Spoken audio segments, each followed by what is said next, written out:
नमस्कार, स्वागत है आपका। मैं हूं गौरव कुमार पांडे। पूरे प्रदेश में कहीं स्कूलों में शिक्षकों की कमी को लेकर ग्रामीण स्कूलों में ताला जड़ रहे हैं, विरोध कर रहे हैं, तो कहीं स्कूलों को शिफ्ट करने के लिए बच्चों से काम लिया जा रहा है, उनसे काम करवाया जा रहा है। अब 10वीं और 12वीं के परीक्षा परिणाम आने के बाद हरियाणा सरकार की नींद उड़ गई है।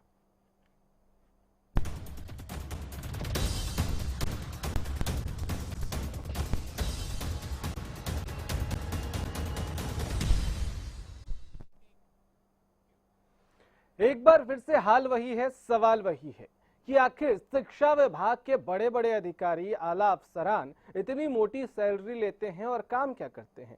अगर वो काम करते हैं तो नतीजे क्यों नहीं आते, और अगर काम करते हैं तो रिजल्ट खराब क्यों आता है? इन तमाम सवालों के साथ एक और खबर साझा कर रहे हैं आपसे कि कैसे शिक्षा विभाग ने अब नोटिस जारी किया है, कारण बताओ नोटिस, और जवाब मांगा है उन स्कूलों से, उन स्कूल के हेडमास्टर से जहां नतीजे बेहद खराब रहे हैं। नतीजे खराब आए हैं और उन स्कूलों की अब जवाबदेही तय करने की बात की जा रही है जहां के नतीजे खराब आए हैं। ऐसे में सवाल ये उठता है कि हर बार जब रिजल्ट खराब आता है, इस तरह की बातें होती हैं, बावजूद इसके रिजल्ट क्यों नहीं ठीक आता है?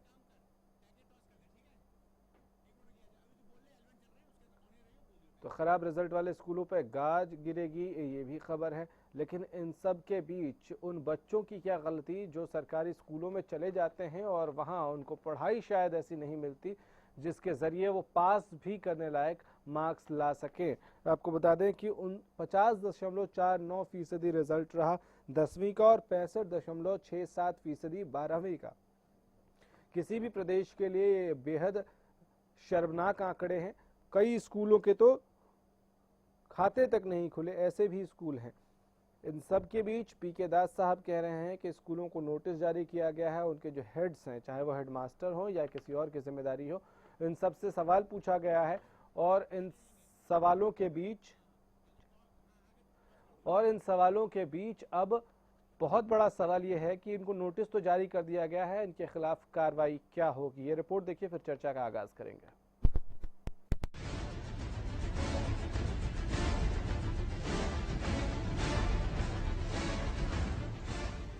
एक बार फिर वही हुआ जो सालों से होता आया है। हरियाणा का हाल बेहाल नजर आया। एक बार फिर सवाल उठे, बोर्ड के नतीजों ने सब बेपर्दा कर दिया। हरियाणा में इस बार 10वीं और 12वीं के खराब परिणाम ने सरकार की नींद उड़ा रखी है।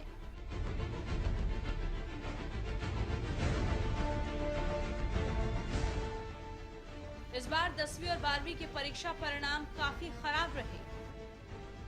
प्रदेश में इस बार 10वीं का परिणाम महज 50.49% रहा, जबकि 12वीं का परीक्षा परिणाम 65.67% रहा। प्रदेश भर के 28 स्कूलों का 10वीं और 12वीं का रिजल्ट 0 रहा। 30 स्कूलों का 10वीं और 12वीं क्लास का रिजल्ट 0 से 5% रहा। 102 स्कूलों का 10वीं और 12वीं का रिजल्ट 5 से 10% रहा, जबकि प्रदेश के 160 स्कूलों में 10वीं और 12वीं के 90% छात्र फेल हो गए। प्रदेश में 10वीं और 12वीं के 3,223 स्कूल हैं। 26 स्कूल ऐसे थे जहां 10वीं के 0% रिजल्ट और 2 स्कूल ऐसे थे जहां 12वीं के 2% रिजल्ट 0% रिजल्ट और ऐसे 28 स्कूल थे जहां 0% से ऊपर लेकिन 5% तक रिजल्ट रहा। और 12वीं के 2 स्कूल ऐसे थे और 5% से ऊपर और 10% तक। इसमें 10वीं में 99 स्कूल थे और 12वीं में 3 स्कूल थे। कुल मिला के 160 स्कूल इस तरीके से जिनके परफॉर्मेंस 0% से लेकर 10% रहा है। राज्य में बेहद खराब परीक्षा परिणाम देने वाले स्कूलों पर सरकार ने सख्ती दिखानी शुरू कर दी है। इन स्कूलों के शिक्षकों और प्रिंसिपल को नोटिस देकर खराब नतीजों का जवाब मांगा गया है। वहीं संतुष्ट जवाब न मिलने पर इन स्कूलों पर कार्रवाई भी की जाएगी। हरियाणा शिक्षा बोर्ड की तरफ से अब इन स्कूलों को कारण बताओ नोटिस जारी किया गया है। जिन स्कूलों में 0% से 10% तक पास परसेंटेज रहा है, उन स्कूलों के जो हेड ऑफ इंस्टीट्यूशन है, चाहे वो प्रिंसिपल हो या हेडमास्टर और जो संबंधित टीचर हैं, उन सबको मैंने परसों कारण बताओ नोटिस दिया है कि ऐसा पुअर परफॉर्मेंस क्यों हुआ और उसके कारण क्या है, और क्यों ना इसके लिए उनके खिलाफ कार्रवाई की जाए। कोशिशों का ढिंडोरा पीटने वाली सरकार फिर सवालों में है। सवालों में शिक्षा विभाग है और सवाल भी विकराल है। क्यों बोर्ड के नतीजे हर बार रुलाते हैं? क्या स्कूलों में अब भी पढ़ाई नहीं होती? कब तक बच्चों के भविष्य से यूं ही खिलवाड़ होता रहेगा? Bureau report, Haryana news. देश के भविष्य, राज्य के भविष्य, बच्चे और इन बच्चों के भविष्य से खिलवाड़ आखिर कब तक, यही सवाल है। और इस बीच वजीर सिंह जी प्रदेश अध्यक्ष हैं अध्यापक संघ के, हमारे साथ इस वक्त फोन लाइन पे हैं। वजीर सिंह जी, एक बात बताइए कि ये नतीजे कब तक ऐसे ही आते रहेंगे और इसमें किसकी गलती है सबसे ज्यादा? सर, इसमें जो सबसे बड़ी गलती है वो है राज व्यवस्था की। ठीक। इच्छा शक्ति नहीं है उनकी शिक्षा में सुधार करने की। शिक्षकों को बेवजह दोष दे रहे हैं। समीक्षा हो एक एक स्कूल की कि रिजल्ट का कम आने का क्या कारण है। हमने समीक्षा की है अध्यापक संघ ने। कम रिजल्ट आने का कारण है अध्यापकों का ना होना। शिलाखेड़ी स्कूल है जींद का, पिछले 3 साल से 8 अध्यापक नहीं है। ठीक। डबवाली के स्कूल में 21 अध्यापक नहीं है। रोडी के स्कूल में 19 अध्यापकों की पोस्टें खाली हैं। बुआनी खेड़ा में 19 पोस्टें खाली हैं। पूरे बुआनी खेड़ा ब्लॉक में एक भी हेडमास्टर नहीं है। मैं उसी ब्लॉक का रहने वाला हूँ। सबसे बड़ा गांव है दनाना, मैं वहां का रहने वाला हूँ। जब हेड नहीं है पूरे ब्लॉक में, साइंस हिंदी टीचर नहीं है, तो रिजल्ट कैसे आएगा? सरकार पहले जो 50,000 पोस्टें खाली पड़ी हैं वो सारी पोस्टें भरे, जो प्रमोशन की पोस्ट है वो प्रमोशन से भरे, फिर टीचर की जिम्मेवारी लगाए और स्कूल वाइज समीक्षा करे कि क्या कारण रहे हैं। मैं ये मानता हूं कि टीचर बिल्कुल भी दोषी नहीं है रिजल्ट खराब आने का। उसके लिए दोषी है राज व्यवस्था, हमारी अफसरशाही और अफसरशाही द्वारा किए जाने वाले नए नए प्रयोग और गैर शैक्षिक काम टीचर से जो लिए जा रहे हैं। तो मुझे एक बात बताइए, ये जो 28 और 30 स्कूल हैं जहां 10वीं और 12वीं का रिजल्ट शून्य रहा, वहां भी इसी तरह का हाल है? वहां भी टीचर्स नहीं है इसीलिए वहां खराब रहा? स्पेसिफिक इन स्कूल्स में मैं सभी स्कूल में तो नहीं घुमा हूँ, लेकिन हमने हमारी यूनियन की सभी जिला कमेटियों की ड्यूटी लगाई है कि आप लोग पता करके आए जो आपके जिले में जिन जिन में खराब रिजल्ट है उस रिजल्ट के कारण क्या है। हम उनको 10 तारीख को हम इकट्ठे होंगे, उसके बाद करेंगे। मैं पीछे की कह सकता हूँ जी, मैंने RTI लगाई थी बोर्ड में। उस पिछले सेशन में भी ऐसे ही कहा गया था जैसे अब कह रहे हैं। तो बेस्ट स्कूल की हमने लिस्ट मांगी तो 9 स्कूल हमारे सरकारी थे और 1 स्कूल प्राइवेट था, महेंद्रगढ़ पाली गांव का। वर्स्ट में जो था वो 6 स्कूल प्राइवेट थे और 4 सरकारी थे। और हमने फिर उन स्कूलों में जाके देखा तो उसका कारण था कि वहाँ टीचर नहीं है। अब टीचर नहीं है तो स्वाभाविक है वहाँ रिजल्ट खराब आएगा ही आएगा। बिना पढ़ाए बिना टीचर के रिजल्ट बढ़िया आ नहीं सकता। ठीक है, मूलभूत जरूरत है टीचर की, इंफ्रास्ट्रक्चर की। ठीक है, कुलभूषण शर्मा हमारे साथ। वजीर जी आपके पास लौटूंगा। कुलभूषण शर्मा टीचर वेलफेयर के प्रदेश अध्यक्ष हैं, हमारे साथ इस वक्त फोन लाइन पे हैं। कुलभूषण जी, ये जो नोटिस जारी किया गया है, कारण बताओ नोटिस स्कूलों को जहां से खराब नतीजे आए हैं, आपको क्या लगता है इससे काम हो जाएगा? सर, ये गलत जगह पर हथौड़ा लगा रहे हैं। अब टीचर्स को, ये सरकारी स्कूल, प्राइवेट स्कूल, स्टाफ नहीं है और रिजल्ट खराब हो गया, लेकिन उसका भुगतान किसको करना पड़ा? भुगतान करना पड़ा बच्चे को। उधर किसी का ध्यान नहीं है, ना शिक्षा मंत्री का, ना मैं प्राइवेट स्कूलों का अध्यक्ष हूँ, ना प्राइवेट स्कूलों का, ना सरकारी। एक दूसरे पर दोषारोपण इसका हल नहीं है। हल करना चाहिए कि बच्चे का भविष्य खराब ना। उधर अभी भी कोई चर्चा नहीं है। बच्चों ने हाई कोर्ट में जाके केस डाला कि 2 सब्जेक्ट में पहले आप कंपार्टमेंट देते थे, आप हमें कंपार्टमेंट दे दें। दोषी अब स्कूल निकले, टीचर निकले, लेकिन इसका असर किस पे पड़ा?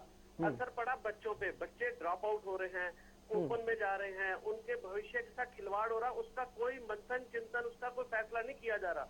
बोर्ड को या सरकार को ये उचित फैसला पहले तो बच्चों का लेना चाहिए कि उनको 2 सब्जेक्टों में जो कंपार्टमेंट दी जाए और उनको मौका दिया जाए रिपेयर का। फिर जिसने गलती की है उसको भी चेक कीजिए, सिर्फ गलती वाले को चेक पनिश भी नहीं कर पाएंगे। किसी के अंदर कोई हिम्मत नहीं, कोई किसी को पनिश नहीं कर पाएगा। पनिश हुआ है सिर्फ बच्चा, उसके भविष्य के साथ खिलवाड़ हो गया है, वो ओपन में चला गया है, बहुत सारों ने ड्रॉप आउट कर लिया है। कभी ये कहते हैं बेटी बचाओ बेटी पढ़ाओ, कभी ये कहते हैं साक्षरता को सिर्फ राइट टू एजुकेशन की बात करते हैं। लेकिन जो सही जगह पर निर्णय लेना है वहां पर सरकार, शिक्षा विभाग और बोर्ड नहीं ले रही, अपनी हठ धर्मता दिखा रही है। किनके साथ? बच्चों के साथ, जिनके शिक्षा अधिकार की बात कर रहे हैं। कुलभूषण जी, मुझे एक सवाल का जवाब दीजिए। ये जो कारण बताओ नोटिस जारी किया गया है ऐसे स्कूलों को, खासकर जहां रिजल्ट बेहद खराब रहे हैं, क्या उन सारे स्कूलों में आप ये मानते हैं कि टीचर्स की कमी थी, इसी वजह से खराब रिजल्ट आए? बिल्कुल टीचर्स की कमी की वजह से नहीं है। टीचर्स मैं कभी नहीं कहता बुरा, ये सारे की सारा जो खमियाजा भुगतना पड़ रहा है ये शिक्षा के अधिकार का। हम बहुत देर से शोर मचा रहे थे कि जो इन्होंने 8वीं तक फेल करने बंद कर दिए, बच्चों ने पढ़ाई छोड़ दी, टीचरों ने पढ़ाना छोड़ दिया, ये सरकारी नीतियां इसकी दोषी हैं, मंत्री दोषी हैं, केंद्रीय मंत्री, केंद्र सरकार, राज्य सरकारें दोषी है। लेकिन भुगतान किसको करना पड़ रहा है? शिक्षक और गरीब बच्चों को। उधर ये अभी भी नहीं सोच रहे। ये कभी स्कूल को देखेंगे, स्कूल में कितने बच्चे पढ़ाए, स्टाफ था या नहीं था, इन सारे मसलों को छोड़कर ये तो एक लॉन्ग प्रोसेस है। जो भी सरकार आती है कि हम इसका चक्र बढ़ा देंगे, टीचर पूरे कर देंगे, ये कर देंगे, लेकिन बच्चों की तरफ कोई नहीं सोच रहा, एजुकेशन की तरफ कोई नहीं सोच रहा। उनके साथ नए नए एक्सपेरिमेंट किए जा रहे, उनके साथ खिलवाड़ किया जा रहा है। इस समय उचित तो ये होता कि पहले उन बच्चों को 2 सब्जेक्टों में कंपार्टमेंट देकर उनको 11th में प्रमोट किया जाता। वो बोर्ड के भी निर्देशों के बाद सरकार मानने को तैयार नहीं हो रही। कहते 12 तारीख को उस बच्चों की पेशी लगी है कि वहां पर हम जवाब देंगे और उन बच्चों को हराएंगे, उनको 11th में जाने नहीं देंगे। देखिए कितनी हट दमता है सरकार की, बच्चों को 11th में नहीं जाने देंगे। अरे बच्चों को अपॉर्चुनिटी, एक तरफ आप कह रहे हैं कि हमने शिक्षा का अधिकार सफल करना है। ठीक है, आप हमारे साथ लाइन पे रहिए। प्रोफेसर वीरेंद्र सिंह चौहान बीजेपी के प्रवक्ता है हमारे साथ इस वक्त फोन लाइन पे। प्रोफेसर साहब, आप तो खुद शिक्षा से बहुत करीब से जुड़े हुए हैं, मुझे एक बात बताइए सर, ये खराब रिजल्ट आना और उसके बाद स्कूलों को नोटिस भेजना, इससे प्रॉब्लम का सलूशन हो जाएगा? क्योंकि ज्यादातर लोग जो हमारे साथ शिक्षक एसोसिएशन से जुड़े हो कह रहे हैं सर शिक्षक है ही नहीं तो रिजल्ट कहां से आएगा? देखिए, जब भी कोई समस्या होती है उसके कारणों की पड़ताल तो होनी चाहिए कि नहीं होनी चाहिए जी। जो शोकोज नोटिस भेजे गए हैं उसका एक जो आउटकम है वो ये भी तो आएगा सामने कि मूलभूत कारण क्या है वो रिकॉर्ड पर आ जाए। ठीक है। संबंधित विद्यालय जहाँ का परिणाम खराब है वहाँ के प्राचार्य, वहाँ के या प्रधानाचार्य, शिक्षक जो भी हैं, संबंधित जो लोग हैं वो अपनी स्थिति का वर्णन करें। क्या क्या वजूहात रही हैं, क्या वजह रही हैं, क्या कारण रहे हैं खराब परिणाम के, और फिर उनकी समीक्षा हो जाएगी। मतलब प्रोफेसर साहब आप ये कह रहे हैं कि 50,000 सीट खाली हैं, इसका आंकड़ा सरकार के पास नहीं है शिक्षकों के लिए? नहीं, किसने कहा? ये तो आप मेरे मुंह में शब्द डालने की कोशिश कर रहे हैं, ये आपका अधिकार है नहीं साहब। नहीं तो आप बताइए ना सर, आप अगर आपको मालूम है कि शिक्षकों की कमी है। सुनिए साहब, हाँ। केवल शिक्षकों की कमी खराब परिणाम की वजह हो ऐसा नहीं है। अच्छा। हमने कभी ये नहीं कहा कि शिक्षक कितने हो गए हरियाणा में कि अब शिक्षकों की नियुक्ति की आवश्यकता नहीं है। शिक्षकों की कमी है, नियुक्ति की प्रक्रिया चल रही है और शिक्षक नियुक्त करने की गुंजाइश है, उस दिशा में भी कदम बढ़ाए जा रहे हैं। ठीक है। लेकिन केवल शिक्षक नहीं है इसलिए परिणाम खराब है ऐसा हमेशा नहीं होता। सर एक बात बताइए, उन बच्चों का क्या? ठीक है आप नियुक्त कर देंगे शिक्षक, 5 साल में आप कर देंगे शिक्षक नियुक्त, चलिए आपकी बात मान ली मैंने, लेकिन मुझे एक बात बताइए, उन बच्चों का क्या जिनका पिछले साल बोर्ड खराब हो गया? उन बच्चों का क्या जिनका इस साल बोर्ड खराब हो गया? उन बच्चों का क्या? मैंने पहले भी आपके चैनल पर शायद इसी तरह के प्रश्न के उत्तर में ये बात कही थी कि निसंदेह बच्चों की हानि नहीं होनी चाहिए, परंतु शिक्षकों की नियुक्ति चाहे वो कॉन्ट्रेक्चुअल ही क्यों ना हो, वो एक प्रक्रिया के तहत ही हो सकती है। और जब हम करते हैं या हमसे पूर्व वाले लोग कर रहे थे तो अदालती जो मामले हैं उन पर सरकार का या सरकारों का कोई नियंत्रण नहीं होता। हम अपनी तरफ से तीव्रतम गति से शिक्षकों की नियुक्ति की प्रक्रिया को पूरा करने का प्रयास और वो तीव्रतम गति इतनी तेज है सर कि 3 साल बीत गए, अब तक यही हाल है। मुझे एक बात बताइए, क्या तब तक के लिए, मैं ये नहीं कह रहा हूं कि अदालती प्रक्रिया एक दिन में निपटा लीजिए आप, लेकिन क्या तब तक के लिए कम से कम उन बच्चों के भविष्य के बारे में सोचकर जिनका पूरा का पूरा साल, पूरा का पूरा करियर बर्बाद हो जाता है बोर्ड के नतीजे खराब होने से, उनके लिए कुछ तात्कालिक व्यवस्था सरकार अपने स्तर पर नहीं कर सकती है? हमने ये जो सेवानिवृत्त शिक्षकों की सेवाएं बहाल करने का जो प्रपोजल हम लोग लेकर आए, व्यवस्था की प्रावधान किया, वो इसीलिए किया गया कि कम से कम कुछ संख्या में हमें अनुभवी पुराने शिक्षक ही मिल जाएं। सर वो कब होगा, वही तो सवाल पूछ रहा हूं सर। उस दिशा में कदम बढ़ गए हैं सर। 3 साल हो गए, 3 साल में अगर आपकी सरकार स्कूलों में टीचर नहीं दे पाई सर। आप यूं भी कह सकते हैं हाँ। कि 9.5 साल भूपेंद्र सिंह हुड्डा की सरकार के भी जोड़ लीजिए। तो इसीलिए तो उनको जनता ने आउट किया होगा ना सर, कुछ तो रीजन होगा ना, जनता ने उनको बाहर का रास्ता दिखाया। तो मैं फिर दोहराता हूं, you have to follow the procedures. मतलब आप ये कह रहे हैं कि एक सरकार चाह रही है, प्रोफेसर साहब आप ये कह रहे हैं कि कोई सरकार की मंशा है, प्रोफेसर साहब प्लीज प्लीज सुन लीजिए, आप ये कह रहे हैं कि किसी सरकार की मंशा है, वो बच्चों को टीचर देना चाहती है और उसके बावजूद 3 साल के वक्त के बाद भी उनको टीचर नहीं दे पाई, आप ये कह रहे हैं? हम ऐसा नहीं है, शिक्षक दिए हैं ना, जेबीटी शिक्षकों की ज्वाइनिंग हुई है कि नहीं हुई है? हमने जद्दोजहद करके उनको यहाँ तक लेकर आए हैं और नियुक्तियों की प्रक्रिया चल रही है। मेरा ये कहना है कोई भी काम एक प्रोसेस के बिना सरकार में नहीं हो पाता है। सर आपकी बात मैं समझ गया, आप जो कह रहे हैं मैं उससे सहमत हूँ, लेने का आप जो कह रहे हैं प्रोफेसर साहब मैं उससे सहमत हूँ कि एक प्रक्रिया के तहत ही होता है, लेकिन मुझे एक बात बताइए, वो बच्चे कैसे सहमत होंगे जिनके बोर्ड के नतीजे खराब हो गए? उनके माँ बाप कैसे सहमत होंगे जिनके बच्चों के भविष्य खराब कर दिए इस सिस्टम ने? सर किसी भी परिस्थिति में नियमों और प्रक्रियाओं से बाहर ना आप जा सकते हैं ना मैं जा सकता हूं। मतलब आप फिर से मैं वही कोई जादू की छड़ी हो, आप अपने दर्शकों को सर भी मैं बता एक बार दीजिए, फिर से दोहरा, नहीं कोई जादू की छड़ी नहीं है, मुझे सिर्फ इस पे हाँ कह दीजिए ना कि एक सरकार जिसकी नीयत है कि वो शिक्षा व्यवस्था को दुरुस्त कर दे, एक सरकार जो चाहती है कि शिक्षक आ जाएं, वो सरकार 3 साल में कोई वैकल्पिक व्यवस्था तक नहीं कर पाई कि बच्चों के नतीजे ठीक हो जाएं। बताई सर 3 साल के बाद क्यों? वैकल्पिक व्यवस्था नहीं कर पाई? 3 साल के बाद भी क्यों नहीं? मैंने 3 बार एक बात दोहरा दी। नहीं सर, आपने कहा कि अभी वो प्रक्रिया में है जी, आपने कहा वो प्रक्रिया में है। नहीं, लोगों ने काम संभालना शुरू कर दिया है। संभालना शुरू कर दिया ना सर, लेकिन 3 साल के बाद क्यों सर? अब आप जो हो गया उसको कम से कम स्वीकार करिए। नहीं मुझे एक बात बताइए ना, हो तो गया, वही तो मैं कह रहा हूँ, चिड़िया चुग गई खेत सर, बच्चों के रिजल्ट हो गए खराब। नहीं प्रभु, शिक्षक 15 साल से पहले भी कमी थी शिक्षकों की। सर दूसरी सरकारों की कमियां कब तक गिनवाएंगे? 3 साल हो गए सर, 3 साल बहुत बड़ा वक्त होता है। आपके पास लौटूंगा मैं। वजीर सिंह जी, क्या आप हमें सुन पा रहे हैं? हाँ जी, सुन जवाब देना चाहेंगे इनको? जी जवाब देना चाहेंगे आप? हाँ जी बताइए।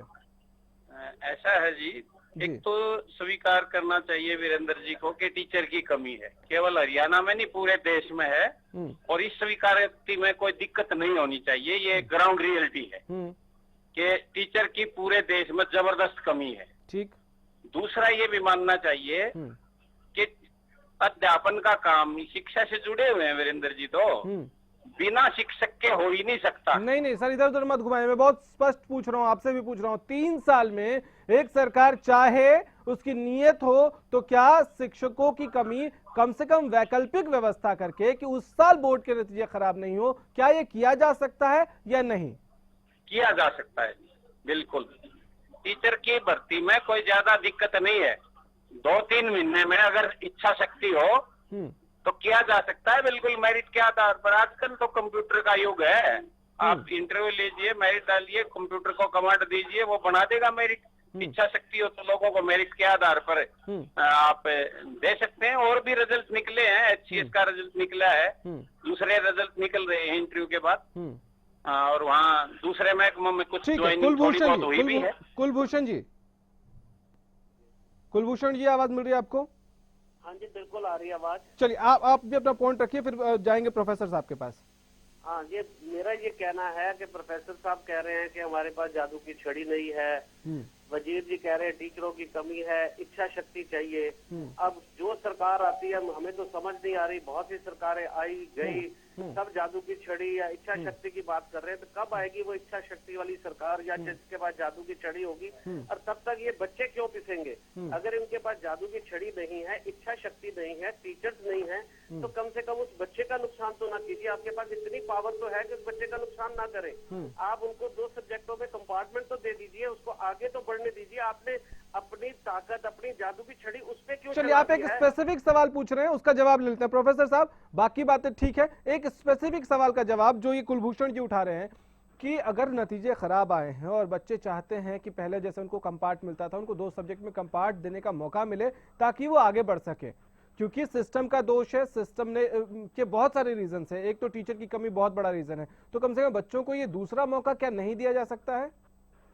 देखिए, क्योंकि ये नियमावली का मामला है और मैं उस पर इस समय तत्काल टिप्पणी करने के लिए अधिकृत भी न स्वयं को नहीं मानता। एक बात मैं सहमत हो सकता हूँ कि अगर कहीं इस तरह की रियायत देने की गुंजाइश है तो कुलभूषण जी स्वयं आगे बढ़ के इस तरह की कोई प्रस्ताव या सुझाव विभाग के संबंधित अधिकारियों को भी भेजे, एक प्रतिलिपि मुझे भेज दें, मैं भी पैरवी करूंगा। सर, ये मामला अदालत में है साहब। ये मामला कहाँ अदालत में? ये मामला अदालत में है साहब, बच्चों ने किया हुआ है केस, और सरकार का पक्ष जो है, सरकार का पक्ष जो है वो बहुत अड़ियल सा है इस पे। प्रोफेसर साहब, अदालत में है, मेरी जानकारी में नहीं था। नहीं, लेकिन सरकार का पक्ष इस पे बहुत अड़ियल है ना सर। एक बार सुन लीजिए, एक बार कुलभूषण जी आप बताएंगे सरकार ने इस पे क्या टिप्पणी की है, अपना पक्ष क्या रखा है? सेक्रेटरी और चेयरमैन को भी जाकर मिले हैं और हमने कहा ये प्राइवेट और गवर्नमेंट स्कूल का इशू नहीं है, ये बच्चों का इशू है। बच्चों के, हजारों बच्चों का भविष्य से खेलना नहीं चाहिए। अगर कमियां हमारे पास है, हमारे पास स्टाफ नहीं है, नहीं कुलभूषण जी डायरेक्ट बताइए ना बच्चों को, फिर ये बच्चे कुलभूषण जी, कोर्ट ने ऑर्डर किया है कि इनके जो है फॉर्म लिए जाए कंपार्टमेंट के, लेकिन विभाग अपनी हट धर्मता दिखा रहा है और उनके फॉर्म नहीं ले रहा है, साइट नहीं खोल रहा है। 12 को दोबारा इसकी जो है पेशी है। तो मैं प्रोफेसर साहब को कहूंगा कि सरकार की तरफ से, चेयरमैन साहब से, सेक्रेटरी साहब से और शिक्षा मंत्री से बात करके इन बच्चों को इंसाफ दिलाने के लिए। प्रोफेसर साहब जल्दी से, वक्त कम है कार्यक्रम में, एक बार इस पे जल्दी से टिप्पणी, आपका दिल क्या कहता है सर, क्योंकि सिस्टम का दोष है तो क्या मिलना चाहिए? सुझाव को लेकर जो ये कह रहे हैं, मैं बोर्ड के अध्यक्ष से भी बात करूंगा। हाँ। और संभव हो सकेगा तो मैं शिक्षा मंत्री जी से भी इस संबंध में बात अवश्य करूंगा। चलिए, बहुत शुक्रिया आप सभी का हमारे साथ जुड़ने के लिए। लेकिन इतना तो तय है कि सिस्टम का दोष, और नतीजे किसको भुगतने पड़ रहे हैं? बच्चों को, वो बच्चे जिसको हम कहते हैं कि देश का भविष्य है, और देश का भविष्य इस सिस्टम में कम से कम अंधेरे में नजर आता है। फिलहाल इतना ही, नमस्कार।